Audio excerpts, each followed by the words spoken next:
Hola, ¿qué tal? ¿Cómo están?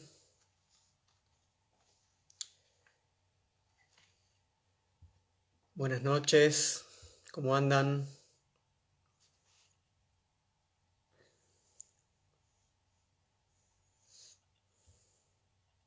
Bienvenidos, bienvenidas.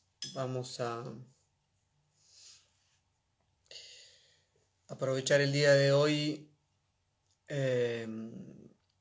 en el que se cumplen 35 años de la muerte de Borges, de Jorge Luis Borges, para compartir un pequeño y no muy leído texto de él. ¿Qué tal? ¿Cómo andan?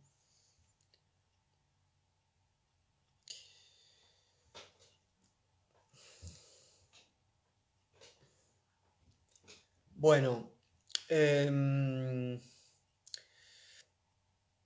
va a ser algo corto, creo, espero. Pero la idea era no dejar pasar este día sin leer algo de Borges. Y aprovechando que efectivamente en el grupo de estudio estamos trabajando la obra de Dante, la Divina Comedia, que para Borges es fundamental. Dije, bueno, hagamos un cruce, aprovechemos y compartamos algo que quizás para quienes no se interesan tanto de la obra de Dante, digamos, no conocen o no leen tanto los textos o las conferencias de Borges sobre la Divina Comedia, aunque toda la obra de Borges está, o toda es un poco exagerado, ¿no? Pero buena parte, mucho más de lo que aparece explícitamente en la obra de Borges está muy influenciado por diversos aspectos de la Divina Comedia. Hay varios textos, hay una conferencia muy, muy importante, que es uno de estos textos conocidos como la Conferencia de las Siete Noches, donde Borges eh, se extiende en esa presentación de la Divina Comedia. Encuentran textos también en el Hacedor de Borges. Encuentran un pequeño texto sobre el paraíso, el canto 31 y sobre el primer canto del infierno, ¿sí? Sobre el, el verso 32 del primer canto del infierno. Es decir, que en Borges podemos encontrar apreciaciones muy generales y amplias de la Divina Comedia, sin dudas, pero sobre todo ese trabajo microcósmico, bien borgiano, eh, que allí donde encuentra en algún sentido la totalidad, ¿no? Borges dice que en la Divina Comedia está de alguna manera, ¿no? Como si fuera el Aleph, ¿no? La totalidad, el microcosmos, puede trabajar sobre cada una de esas pequeñas historias que atraviesan, ¿no? La aventura de Dante eh, por el infierno, por el purgatorio y por el cielo, con los diferentes personajes con los que se va encontrando y trabajar más específicamente sobre alguno de esos hechos que, digo hechos en el sentido de ese realismo que Borges rescata de la obra de Dante, ¿no? Cuando lo acompañamos, ¿no? En esa aventura que empieza efectivamente por el infierno.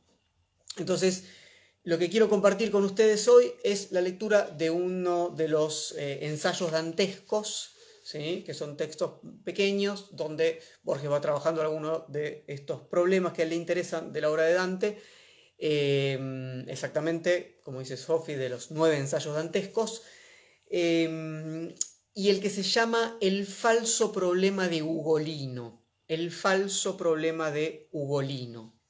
Para eso vamos a meternos un poco en tema, para ver en qué situación estamos, en qué parte de la obra de Dante, de la Divina Comedia. Aprovecho para recomendar, aunque ya lo hice en varias ocasiones, la edición que acaba de salir hace pocos meses, de la nueva edición que acaba de salir de la Divina Comedia, de edición de Coligüe y traducción, notas y comentarios de Claudia Fernández Speyer. Excelente, excelente trabajo. Ya hemos leído en nuestro taller, en nuestro grupo de estudio, todo el infierno, terminamos esta semana y ahora vamos a pasar al purgatorio y estamos ahí cruzando un poco con Tomás de Aquino y viendo los pecados capitales, y estábamos justo, como esta semana terminamos el infierno, en esta sección de los últimos cantos del infierno, donde efectivamente Dante y Virgilio están llegando a el momento más profundo, ¿sí?, del infierno, antes de encontrarse con el diablo. El noveno círculo infernal, ¿sí?, en la geografía infernal, Dante y Virgilio van descendiendo, ¿sí?, una especie de cono invertido, donde a medida que bajan, obviamente, aumenta la gravedad del pecado, hasta que en el centro, en el fondo, se encuentran con el diablo. Y acá estamos en el último círculo, que es el noveno círculo, y les quiero leer entonces del canto 32 el final y del canto 33 el comienzo, ¿sí?, sobre todo para quienes no leyeron o no tienen fresco el texto, ¿sí? Entonces estamos descendiendo hacia el último, digamos, en realidad ya descendimos al último círculo, entre el octavo y el noveno círculo, que son los dos círculos de los... de aquellos que engañan, en realidad, de diverso modo. En el octavo círculo están todos aquellos que cometen el mal, ¿no?, realizan un mal por medio del engaño, utilizando la razón, un poco a sangre fría, ¿sí? Aduladores, seductores, adivinos, ladrones, políticos corruptos, hipócritas, ¿sí? Son todos los fraudulentos, los que cometen fraude, los que se presentan de una manera pero en realidad esconden ese mal que finalmente van a realizar. Y en el último de los círculos, que es el noveno, ¿sí?, nos encontramos con los traidores. Los traidores son un tipo particular de fraudulentos, ¿sí?, que engañan, pero engañan con un agravante, que engañan a aquellos que le tienen especial confianza, ¿sí? Entonces los traidores son aquellos que realizan el mal abusando de la vulnerabilidad propia del vínculo de confianza, ¿sí? Este es el último círculo, el círculo de los traidores, y hay diferentes grupos, ¿sí?, de traidores que están en esta laguna en la que se encuentran parados Dante y Virgilio. Es un lago congelado llamado Cosito, ¿sí?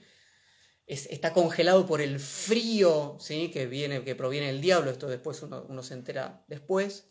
Y van, como siempre hace Dante, tratando de preguntarse quiénes están ahí condenados, ¿no?, con quiénes se van encontrando. Entonces les leo un poquito el final del canto 32, ¿sí?, y luego paso al canto 33 y después leemos lo que dice Borges al respecto, ¿sí? Esa es la idea. Entonces, dice canto Infierno 32, ¿sí? Leo en la traducción de Claudia Fernández Speyer de la Divina Comedia, a partir del verso 124, es decir, casi al final. Dice: después de que de aquel nos alejamos, otro condenado con el que había hablado, yo vi a dos congelados en un pozo. Una cabeza de otra era sombrero. Y como el pan se come por el hambre, el de arriba los dientes ponía el otro, donde el cerebro se une con la nuca. De modo que en Tideo le roía los sesos por desprecio a Melanipo, hacía con el cráneo y otras cosas. Entonces tenemos a dos condenados que están en un mismo pozo, ¿sí?, uno detrás del otro, y uno le está comiendo la cabeza al otro, literalmente, ¿sí?, le está royendo la cabeza al que tiene delante.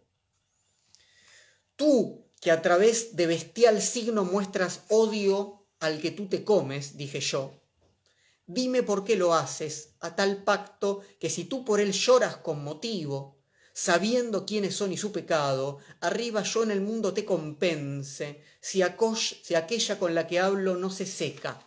Entonces, Dante, como suele hacer en algunas ocasiones, le pide a los condenados que cuenten quiénes son, en qué situación están, por qué en este caso particularmente, ¿no?, le está comiendo la cabeza o royendo la cabeza, ¿no?, a quien tiene ahí delante en el mismo pozo, ¿sí?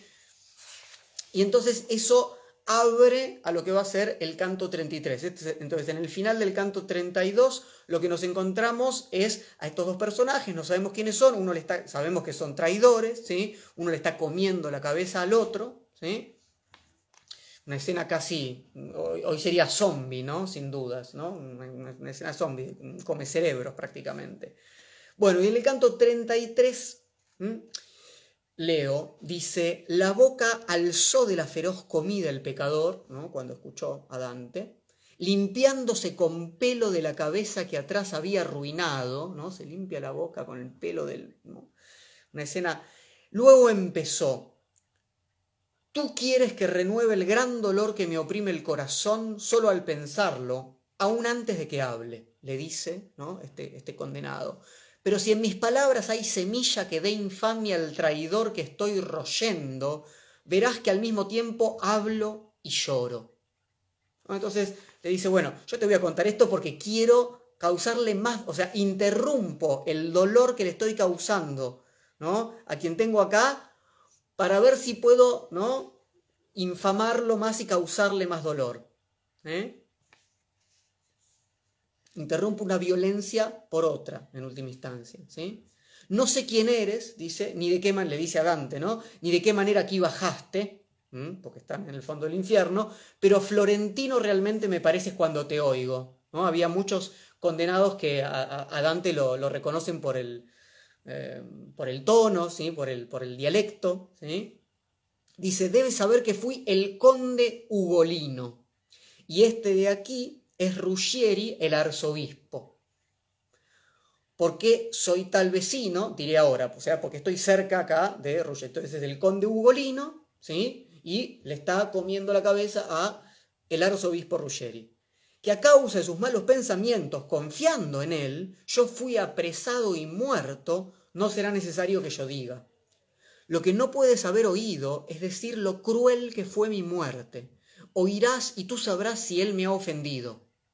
Una estrecha abertura de la muda que se llama por mí Torre del Hambre y que aún a más gente encerrará, me había mostrado ya por su orificio más de una luna cuando yo tuve el mal sueño que el velo del futuro desgarró. ¿Sí? Estaba Ugolino entonces, ¿sí? Traicionado por Ruggieri, por el arzobispo, encerrado en una torre, como en una cárcel, durante un mes. A este veía como guía y dueño cazando al lobo y los lobitos en el monte que impide a los pisanos ver a Lucca, con perras flacas, veloces y entrenadas, Gualandi con Sismondi y con Lanfranchi al frente se había puesto por delante.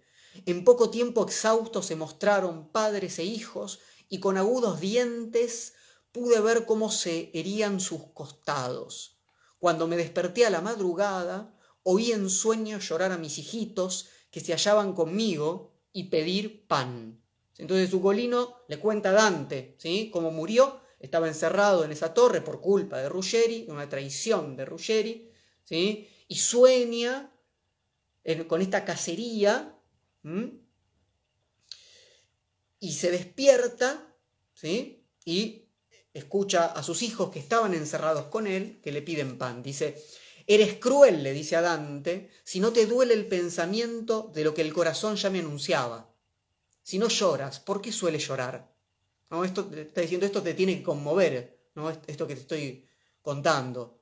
Ya despiertos la hora se acercaba en la que nos traían la comida, y dudaba cada uno por su sueño. Y allí abajo yo oí clavar la puerta de la torre espantosa. Miré entonces en la cara a mis hijos en silencio. Yo no lloraba, de piedra me hice dentro. Lloraban ellos. Dijo mi Anselmuccio, ¿por qué miras así, padre? ¿Qué tienes? Por eso no lloré ni respondí todo el día ni la siguiente noche hasta que el otro sol salió en el mundo. ¿Sí? O sea, estuvieron ahí encerrados, estaba Ugolino con sus 4 hijos y le traían la comida a una hora determinada, ¿sí? Y escuchan que clavan la puerta. ¿Sí? Y entonces Ugolino sabe lo que eso implica, había tenido este sueño premonitorio. Dice, cuando un poco de rayo se metió en la cárcel dolorosa y yo entreví mi propio aspecto a través de 4 rostros, las manos me mordí por el dolor. Y Ugolino se da cuenta de cuán demacrado está porque ve a sus hijos demacrados después de un par de días de no comer. ¿Sí? Y ellos, pensando que lo hacía por el hambre, ¿no? Se muerde por dolor la mano, y ellos, sus hijos, pensando que lo hacía por hambre, se pusieron de pie inmediatamente diciendo: Padre, menor pena nos dará si comes de nosotros. Tú vestiste estas míseras carnes, tú desnúdalas. Le dicen los hijos a Ugolino. Por no hacerlos más tristes me detuve. No hablamos ese día ni el siguiente. Ay, ¿por qué no te abriste, dura tierra? Después de que llegara el cuarto día, a mis pies extendidos echó Gado, uno de sus hijos, diciendo: ¿por qué, padre mío, no me ayudas? Allí murió, y como tú me ves, vi caer a los tres uno por uno, entre el quinto y el sexto día, y yo me puse ciego ya a palpar a todos. 2 días los llamé después de muertos. Después, más que el dolor, pudo el ayuno. Ahí termina todo este monólogo, ¿sí?, de Ugolino, que le cuenta a Dante lo que pasó. Dicho esto, dice Dante, sigue Dante, torciendo la mirada, retomó el mísero cráneo con los dientes, como de perro, fuertes para el hueso. ¡Ay, Pisa, vituperio de las gentes del hermoso país donde el sí suena, ya que el castigo tardan los vecinos, que se muevan la capraya y la gorgona y hagan un dique donde cae el arno, así él ahoga en ti a todo habitante. Pues si el conde Ugolino tenía fama de haberte traicionado en los castillos, a esa cruz no debían ir los hijos. ¿Sí? O sea, Ugolino está ahí traicionado por Ruggeri, pero él también era un traidor, por eso está en el mismo círculo infernal. Pero Dante está diciendo: los hijos no tenían nada que ver. Dice: inocentes los hacía la edad nueva. Eran jóvenes, ¿sí? Oh nueva Tebas, a Uguiccione y al Brigata, los otros 2 hijos, y los 2 que este canto nombra antes, nosotros proseguimos hasta donde el hielo ásperamente cubre a otros que no están inclinados, y Dante sigue. Ahí termina entonces la escena. Lo que quería leerles era del original, ¿sí?, en la traducción de Claudia Fernández Peyer, la escena, la historia de Ugolino, ¿sí? Ahora leamos el texto de Borges, ¿sí? El texto de Borges se llama El falso problema de Ugolino. Y lo encuentran en los 9 ensayos dantescos. Este es uno de los 9 ensayos dantescos.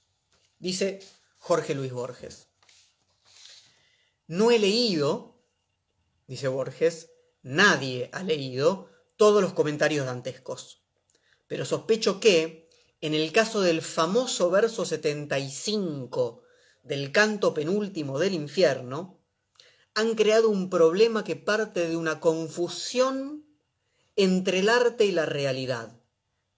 Una confusión entre el arte y la realidad, dice Borges. En aquel verso, Ugolino de Pisa, tras narrar la muerte de sus hijos en la prisión del hambre, dice que el hambre pudo más que el dolor. Y cita en italiano, en toscano, ¿sí?, el original dice: poseía più che el dolor poté il digiuno. El ayuno, el hambre, ¿sí? De este reproche debo excluir, dice Borges, a los comentaristas antiguos, para quienes el verso no es problemático, pues todos interpretan que el dolor no pudo matar a Ugolino, pero sí el hambre. Esta es la interpretación, dice Borges, que, ¿no?, se suele tener sobre todo los lectores antiguos, ¿sí? También lo entiende así Geoffrey Chaucer en el tosco resumen del episodio que intercaló en el ciclo de Canterbury. Reconsideremos la escena, dice Borges, reconsideremos la escena.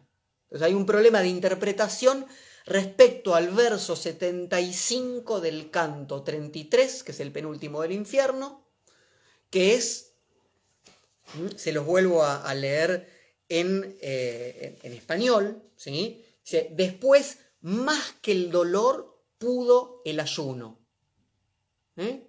Poseía più que el dolor, poté il digiuno. Más que el dolor, pudo el ayuno. Lo que dice es, todos interpretan en la antigüedad que el dolor no pudo matarlo a Ugolino, o sea, fueron muriendo sus hijos, él no muere por dolor, pero finalmente el hambre lo termina matando, como a sus hijos. Reconsideremos la escena entonces, dice Borges. En el fondo glacial del noveno círculo, Ugolino roe infinitamente la nuca de Ruggieri de Gliubaldini y se limpia la boca sanguinaria con el pelo del réprobo. Alza la boca, no la cara, de la feroz comida y cuenta que Ruggieri lo traicionó y lo encarceló con sus hijos. Por la angosta ventana de la celda vio crecer y decrecer muchas lunas hasta la noche en que soñó que Ruggieri, con hambrientos mastines, daba caza en el flanco de una montaña a un lobo y sus lobeznos. Al alba oye los golpes del martillo que tapia la entrada de la torre. Pasan un día y una noche en silencio. Ugolino, movido por el dolor, se muerde las manos. Los hijos creen que lo hace por hambre y le ofrecen su carne que él engendró. Entre el quinto y el sexto día los ve uno a uno morir. Después se queda ciego y habla con sus muertos. Y ahora los palpa en la sombra. Después el hambre pudo más que el dolor. Borges reconstruye entonces, ¿sí?, todo el relato. He declarado el sentido que dieron a este paso los primeros comentadores, dice Borges. Así, Rambaldi de Imola en el siglo XIV, siglo de la Divina Comedia, ¿sí?, dice, viene a decir que el hambre rindió a quien tanto dolor no pudo vencer y matar. Rambaldi de Imola. Profesan esta opinión entre los modernos, dice Borges, Francesco Torraca, Guido Vitali y Tommaso Cassini. El primero ve estupor y remordimiento en las palabras de Ugolino. El último agrega, intérpretes modernos han fantaseado que Ugolino acabó por alimentarse de la carne de sus hijos, conjetura contraria a la naturaleza y a la historia, y considera inútil la controversia. Benedetto Croce, a quien, paréntesis nuestro, ¿no?, Borges leía mucho, ¿sí?, Benedetto Croce piensa como él, y sostiene que de las dos interpretaciones, la más congruente y verosímil es la tradicional. ¿Cuáles son las dos interpretaciones respecto al verso 75? ¿Qué es lo que venció el hambre? O el hambre venció la vida de Ugolino y murió, que es la interpretación, dice Borges, general y sobre todo de los comentaristas antiguos, o que el hambre lo venció y terminó comiendo de sus propios hijos. ¿Sí? El hambre lo venció más que el amor a sus propios hijos y terminó canibalizando a sus hijos. Esta es la interpretación que casi nadie, ¿no?, parece seguir. Dice, Bianchi, muy razonablemente glosa, otros entienden que Ugolino comió la carne de sus hijos, interpretación improbable, pero que no es lícito descartar. Luigi Pietrobono, sobre cuyo parecer volveré, dice que el verso es deliberadamente misterioso. Antes de participar a mi vez en la mútile controversia, dice Borges, o sea, ¿ven lo que hace? Dice, bueno, recojo, ¿sí?, la tradición y digo cuáles son las diferentes interpretaciones en relación a este verso. Y ahora, dice, bueno, entro en la controversia. Dice, quiero detenerme un instante en el ofrecimiento unánime de los hijos. Estos ruegan al Padre que retome esas carnes que él ha engendrado. Tu ne vestiti, queste misere carni e tu le spoglia, le dicen los hijos, cuando ven que se muerde la mano. Sospecho, dice Borges, que este discurso debe causar una creciente incomodidad en quienes lo admiran. De Sanctis, en la historia de la literatura italiana, pondera la imprevista conjunción de imágenes heterogéneas. D'Ovidio admite que esta gallarda y conceptuosa exposición de un ímpetu filial casi desarma toda crítica. Yo tengo para mí, dice Borges, que se trata de una de las muy pocas falsedades que admite la comedia. La juzgo menos digna de esa obra que de la pluma de Malvezzi o de la veneración de Gracián. Dante, me digo, no pudo no sentir su falsía, agravada sin duda por la circunstancia casi coral de que los 4 niños a un tiempo brindan el convite famélico. Alguien insinuará que enfrentamos una mentira de Ugolino fraguada para justificar, para sugerir el crimen anterior. ¿Ven lo que dice Borges? No es verosímil, de alguna manera, ¿sí?, que los hijos le digan esto al padre. No es verosímil ni para Dante. Hasta tal punto no es verosímil, nos dice Borges, que uno podría suponer que porque todo esto nos enteramos por boca de Ugolino, del alma de Ugolino, ¿sí? En el noveno círculo infernal. Entonces, que Ugolino nos está mintiendo, justificando de alguna manera que terminó quizás alimentándose sus propios hijos y él, que es un traidor, ¿sí? Y no hay que confiar en Ugolino tampoco, a pesar de todo el sufrimiento que tuvo, ¿sí? En lo que dice, de que sus hijos se le ofrecieron. Entonces, sigue Borges. El problema histórico de si Ugolino de la Gerardesca ejerció en los primeros días de febrero de 1289 el canibalismo es evidentemente insoluble. Nadie lo va a saber. El problema estético o literario es de muy otra índole, y esto es el Borges 100% Borges, ¿no? De hecho, hoy estuve compartiendo un poco una charla que di hace unos años, que está en el canal de YouTube, para que quiera verla, donde analizábamos La muralla y los libros, que está en Otras Inquisiciones, donde hace el mismo trabajo, Borges, el mismo trabajo, ¿no? Que es decir, bueno, no nos interesa porque el gran emperador chino Shi Huangdi mandó a quemar todos los libros históricos y a construir la muralla china. Nos interesa el problema estético. Nos interesa el problema estético, ¿no? Benedetto Croce. El problema estético es, o sea, saber lo que pasó está más allá de nuestras posibilidades y además es menos interesante.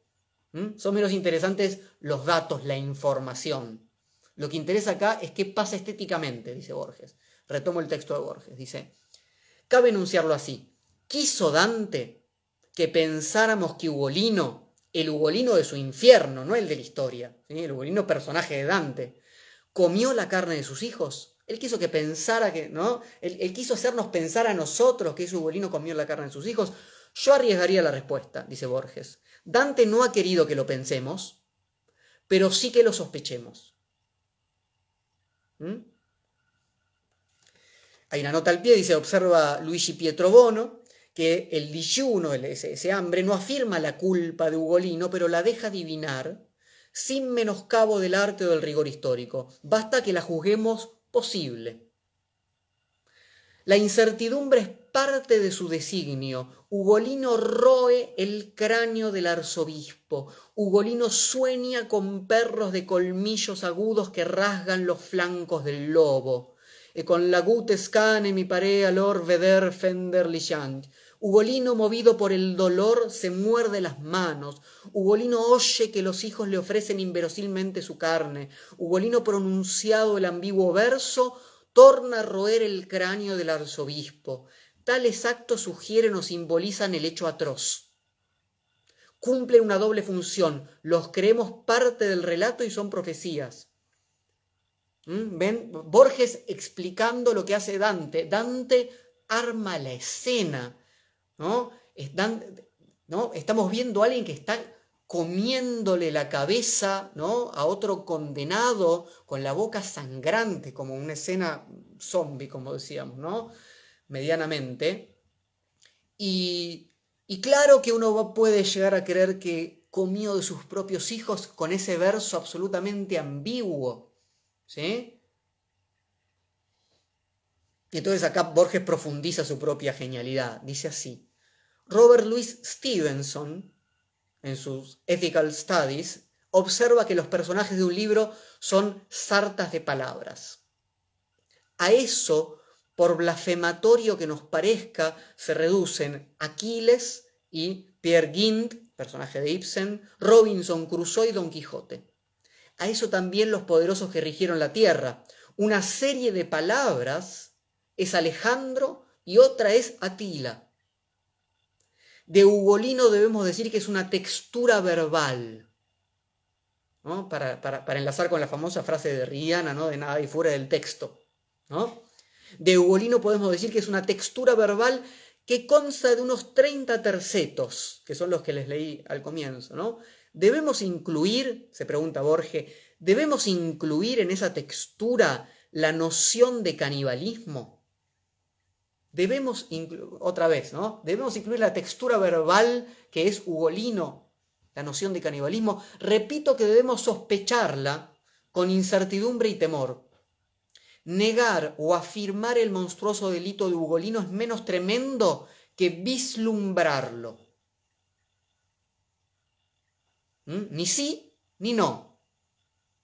Lo vislumbramos, se nos insinúa. En la charla que yo les comento que hice unos años sobre Borges, cruzábamos justamente La muralla y los libros con el cuento del libro de arena, There Are More Things, donde justamente vislumbramos un monstruo pero que no se nos muestra, ¿no? Bueno, vuelvo a los dos últimos párrafos del texto de Borges, de El falso problema. Ahora entendemos un poco mejor el título, El falso problema de Ugolino.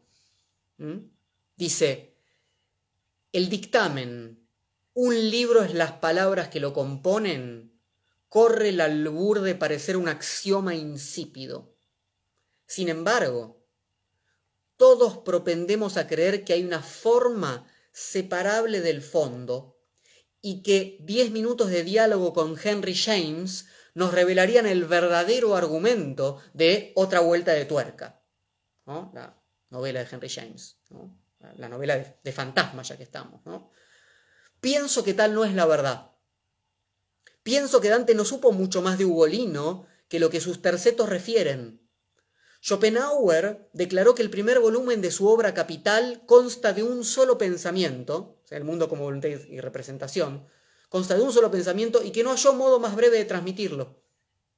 Dante, a la inversa, diría que cuanto imaginó de Ugolino está en los debatidos tercetos. En el tiempo real, en la historia, cierra Borges, cada vez que un hombre se enfrenta con diversas alternativas, opta por una y elimina y pierde las otras. No así en el ambiguo tiempo del arte, que se parece al de la esperanza y al del olvido. Hamlet en ese tiempo es cuerdo y es loco. En la tiniebla de su torre del hambre, Ugolino devora y no devora los amados cadáveres, y esa ondulante imprecisión, esa incertidumbre, es la extraña materia de que está hecho. Así, con dos posibles agonías, lo soñó Dante, y así lo soñarán las generaciones. Final del texto de Borges. Disculpen las interrupciones. Yo tenía la intención, como es un texto corto, de leerlo todo seguido, pero me pareció que para quienes no lo tengan enfrente o no lo conozcan y no hayan leído la historia de Ugolino en Dante, era necesaria para explicar esto que es bastante evidente, que no necesita explicación, pero que es muy evidente la forma en la que lo arma Borges. Lo que hay acá es el armado, ¿no?, estético-literario de una incertidumbre, de algo que no se resuelve y que en ese sentido es más terrible, digamos, ¿no? Es más monstruoso.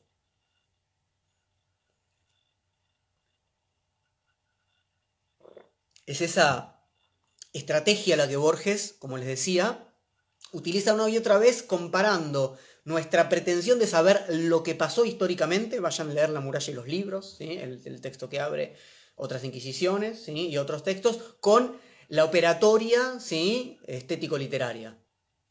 Bueno, esto era lo que quería compartir con ustedes hoy. Espero que haya sido un buen homenaje a Borges. Esa fue mi intención a los 35 años de su fallecimiento, y por supuesto a Dante, y como suelo decir, es una suerte de cadena de admiración, ¿no?, de Borges a Dante, de mí a Borges y Dante, sin ponerme en el mismo nivel de casualidad, ¿no? Pero quiero decir, es necesario que admiremos que sepamos admirar más, y que sepamos admirar quiere decir que sepamos detenernos, ¿no?, en este trabajo fino de la lectura, al que nos invitan, ¿no?, estos textos. Así que, bueno, ojalá que les dé ganas de ir a leer los 9 ensayos dantescos, la obra de Dante y la obra de Borges, y nos vemos en una próxima, ¿sí? Muchas gracias, un abrazo para todos.